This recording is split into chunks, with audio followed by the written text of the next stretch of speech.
aksi unjuk rasa mahasiswa Universitas Cendrawasih di Papua berujung ricuh.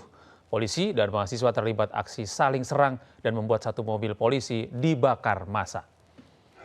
Masa Uncen, mahasiswa Uncen aksi penurunan biaya UKT. SPP yang begitu situasi memanas hingga terjadi aksi saling dorong dan saling serang antara mahasiswa dan aparat kepolisian yang berjaga di Universitas Cendrawasih Jayapura, Papua. Dalam aksi demonstrasi ini mahasiswa menolak kenaikan uang kuliah tunggal atau UKT. Itu tuntutan mahasiswa. Sementara itu 3 personel polisi terluka akibat lemparan batu dan 1 mobil truk polisi dibakar massa.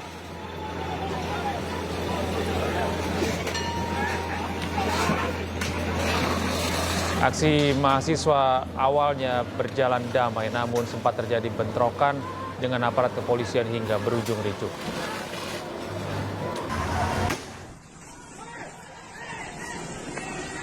Belum ada mahasiswa dari masa aksi yang diamankan, namun polisi akan melakukan identifikasi untuk aksi yang terjadi, baik untuk pelaku pembakaran mobil truk polisi dan pelemparan batu terhadap personel kepolisian. Total ada 1.700 personel kepolisian dari Polresta Jayapura Kota melakukan pengamanan di sekitar lokasi. Dengan menggunakan batu dan juga beberapa material lain mengakibatkan dari kami Polres Jayapura Kota 3 mengalami luka. Saat ini sudah di dalam penanganan Rumah Sakit Bayangkara, sama 1 unit material, 1 unit truk yang dibakar oleh massa. Untuk korban sejauh ini komandan, kondisinya sejauh ini? Korban ini dalam penanganan dokter. Yang tadi waktu pas dievakuasi masih dalam sadar. Terus untuk mahasiswa sendiri berapa yang diamankan? Untuk saat ini mahasiswa belum ada yang diamankan. Belum ada. Sambil nanti dilakukan identifikasi dengan dokumentasi yang sudah kami peroleh dan sudah kami ambil pada saat aksi penyerangan kepada petugas. Pemirsa, Kejaksaan Agung telah menetapkan 3 tersangka kasus kredit Sritex. Salah satunya adalah mantan Direktur Utama PT Sritex, Iwan Setiawan Lukminto. Iwan diduga menyalahgunakan fasilitas kredit bank untuk membayar utang dan membeli aset dengan kerugian negara lebih dari 690 miliar rupiah.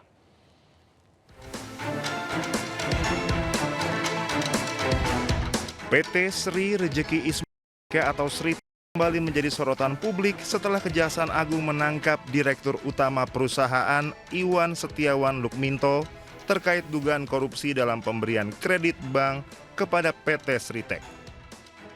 Selain Direktur Utama PT Sritex Iwan Setiawan Lukminto, Kejaksaan Agung juga menetapkan 2 tersangka lainnya dalam kasus ini, yakni ex-Dirut Bank DKI Zanudin Mapa, serta ex-pemimpin Divisi Komersial dan Korporasi BJB Diki Sahbadinata.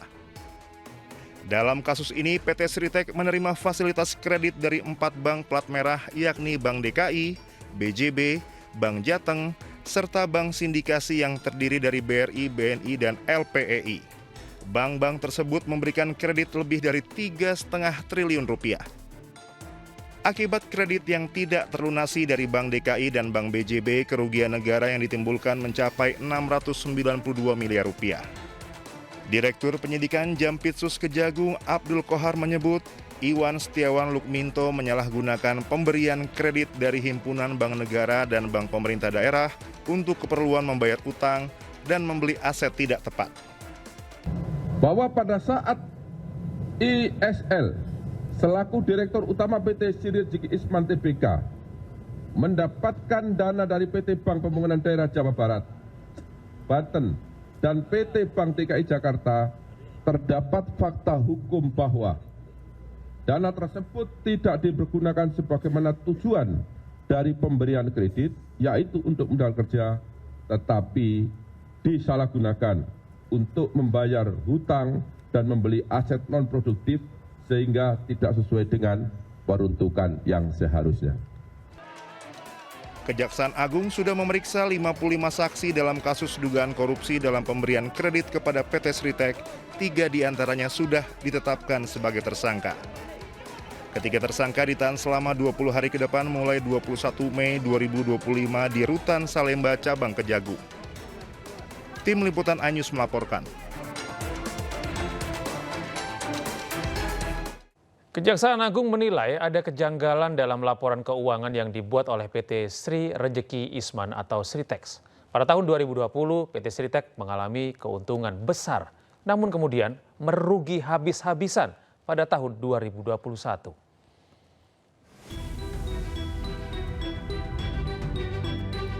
Kejaksaan Agung mencatatkan adanya kejanggalan dalam perhitungan laba PT Sri Rejeki Isman atau Sritex pada periode 2020 hingga 2021. Hanya dalam kurun waktu setahun, perusahaan tekstil tersebut dari untung kemudian langsung mengalami kerugian yang sangat signifikan. Penyidik melihat perbandingan keuntungan dan kerugian pada tahun 2020 dan 2021 sangat jauh dan dinilai janggal. Dalam kasus ini, Kejagung menemukan adanya aturan yang dilanggar dalam pemberian kredit yang dilakukan Bank BJB dan Bank DKI kepada PT Sritex. Perbuatan tersebut membuat negara rugi ratusan miliar rupiah. Adanya kerugian dengan nilai mencapai 1 miliar,08 US dollar atau setara dengan 15,65 triliun rupiah pada tahun 2021. Padahal sebelumnya pada tahun 2020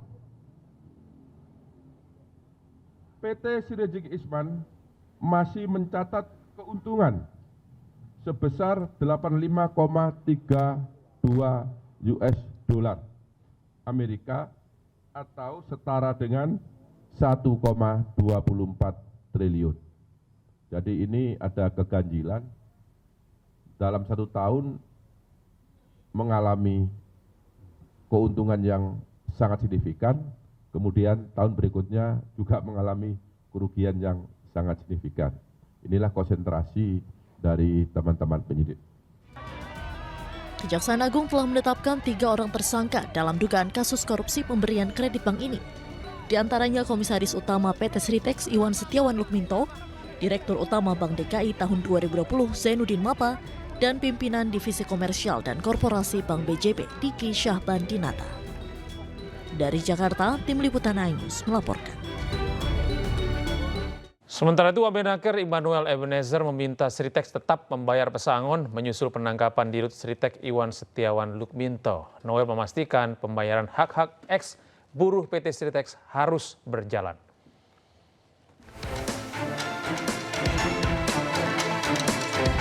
Wakil Menteri Ketenagakerjaan Immanuel Ebenezer Gerungan meminta manajemen atau pihak terkait PT Sri Rejeki Isman Sritex untuk tidak abai dalam membayar pesangon dan hak-hak mantan pekerjanya.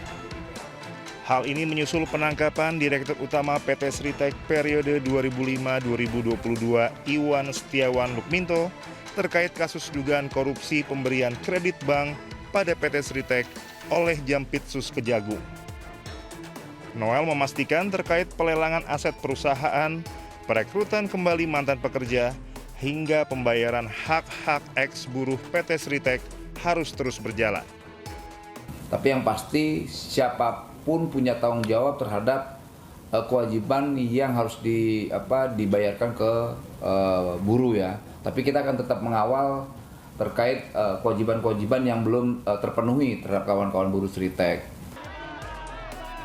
Sebelumnya, Kejaksaan Agung sudah memeriksa 55 saksi dan menetapkan 3 tersangka dalam kasus dugaan korupsi dalam pemberian kredit pada PT Sritex. Salah satunya Direktur Utama PT Sritex Iwan Setiawan Lukminto. Kejaksaan Agung juga menggeledah rumah dan apartemen 3 tersangka kasus Sritex. Dari penggeledahan tersebut, Kejagung menyita total 15 barang bukti berupa barang elektronik dan dokumen. Dari Jakarta, Helmi Sajangbati, iNews melaporkan. Hari keempat operasi pencarian korban tanah longsor di Trenggalek, Jawa Timur, tim SAR gabungan berhasil menemukan 2 dari 6 korban dalam kondisi meninggal dunia. 2 jenazah korban ditemukan dalam posisi berdekatan di bekas rumah korban pada Kamis sore. Pada saat ditemukan, jenazah masih dalam kondisi utuh dan dapat dikenali. Dari keterangan keluarga dan tetangga, kedua korban adalah Yatemi dan ibunya Mesinem. Kedua korban telah dibawa ke RSUD Sudomo Trenggalek untuk proses identifikasi. Karena kondisi hujan deras dan rawan terjadi longsor susulan, proses pencarian korban lainnya dihentikan sementara.